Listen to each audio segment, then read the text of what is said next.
Hello friends, இன்றைக்கி டே எவ்வளோ ஸ்வீட்டாக ஸ்டார்ட் ஆச்சோ அதே மாதிரி பார்த்திங்கன்னா கம்ப்ளீட் ஆனதும் ஒரு ஸ்வீட் ரெசிபியோடு கம்ப்ளீட் ஆச்சு. நான் அது அப்புறமா சொல்கிறேன்.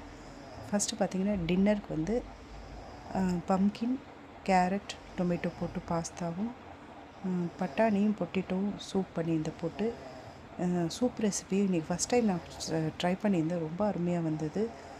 எனக்கு எப்போவுமே பார்த்திங்கன்னா நான் எப்படி ஒரு ஃபுட்டு ப்ரிப்பேர் பண்ணிவிட்டு எனக்கு எந்தளவுக்கு பிடிக்கணுமோ அதோட எக்ஸ்ட்ராவே மற்றவங்களுக்கு பிடிச்சதுன்னா ரொம்ப ஹாப்பியாகிடுவேன்.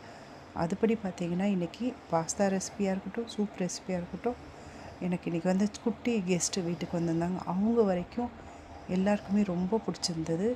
பாஸ்தா பார்த்திங்கன்னா எக்ஸலண்ட் பாஸ்தா.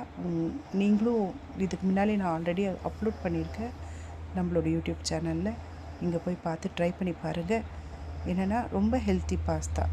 ஒரு டேபிள் ஸ்பூன் பட்டரும் ஒரு க்யூப் சீஸும் இருந்தாலே போதும். இந்த பாஸ்தா ரொம்ப அருமையாக வரும். நீங்கள் ஒயிட் சாஸ் அது மாதிரி அதெல்லாம் எதுவுமே ஜாஸ்தி பண்ண வேண்டாம். அதுக்கு நான் ஒரே ஒரு டேபிள் ஸ்பூன் கோதுமை மாவு தான் போட்டிருக்கேன்.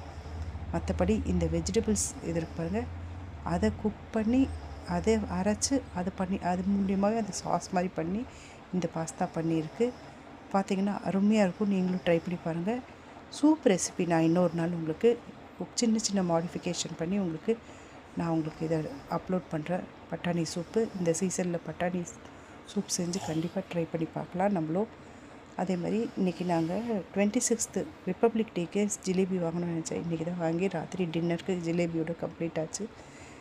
எப்படி இருந்தது கமெண்ட் பண்ணுங்கள். Bye friends.